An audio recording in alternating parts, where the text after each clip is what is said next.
અમારી આ ચેનલને સબસ્ક્રાઇબ ના કરી હોય તો લાલ બટન દબાવીને સબસ્ક્રાઇબ કરો અને સાથે સાથે આ બેલનું આઇકન પણ પ્રેસ કરો જેથી તમે અમારા વિડિયો જોઈ શકો સૌથી પહેલા। નમસ્કાર દર્શક મિત્રો, 99D ન્યૂઝ ચેનલમાં આપનું સ્વાગત છે। હું છું વિરાંગ મહેતા। સમાચારમાં વિશેષ જોઈએ તો જ્યારે અયોધ્યામાં રામલલા બિરાજમાન થવાને લઈને સમગ્ર દેશમાં વિવિધ કાર્યક્રમો તેમજ ઉત્સવોનું આયોજન કરવામાં આવ્યું હતું, ત્યારે કેસરા ગામે પણ બાલાજી હનુમાન મંદિર ખાતે વિવિધ કાર્યક્રમોનું આયોજન કરવામાં આવ્યું હતું। નિજ મંદિરમાં સંચાલક એવા મનીષભાઈ ત્રિવેદી તેમજ તેઓના ધર્મપત્ની જાગૃતિબેન ત્રિવેદીએ સવારથી જ રામલલાને સુંદર સુશોભિત કરવામાં આવ્યા હતા, તેમજ કેસરા ગામ હિન્દુ મુસ્લિમ એકતા માટે દ્રષ્ટાંત સમૂહ બન્યું છે। તેમ આજે પણ ગઈકાલે પણ આ પ્રસંગે મુસ્લિમ અને હિન્દુ જ્ઞાતિના દરેક નાના મોટા યુવાનો યુવતીઓ બાળકો વડીલો સૌ કોઈ નિજ મંદિરે પધાર્યા હતા। મંદિર પરાસરમાં આ સુંદર દિવસની ઉજવણી કરવા માટે ભગવાનને 56 ભોગનો અંકુટનો પ્રસાદ ધરવામાં આવ્યો હતો।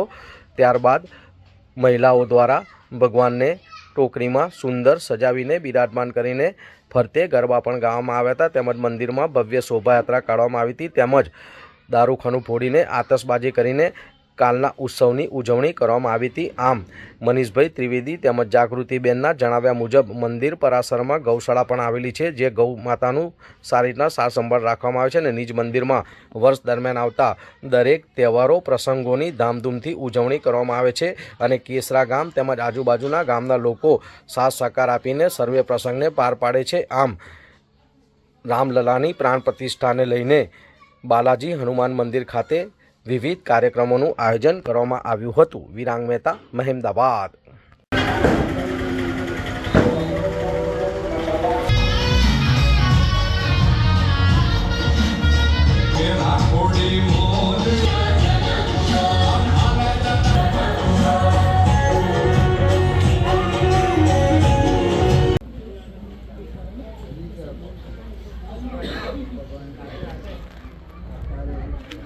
શું નામ છે, શું પરિચય છે તમારો?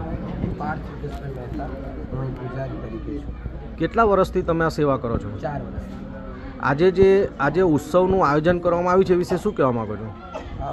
રામલલા જે આજે અયોધ્યામાં પ્રાણ પ્રતિષ્ઠા થવાની છે, એમાં નિજ મંદિરમાં શોભાયાત્રા અન્નકૂટ તથા ભોજનની વ્યવસ્થા કરવામાં આવે છે અને આજુબાજુના દરેક ગામના લોકોને આમંત્રિત કરવામાં આવ્યા છે અને ઘણી મોટી સંખ્યામાં અહીંયા આગળ ભક્ત રામ ભક્તો આવ્યા છે। મંદિરની વિશેષતા વિશેષ શું છે અને શું સેવાઓ છે?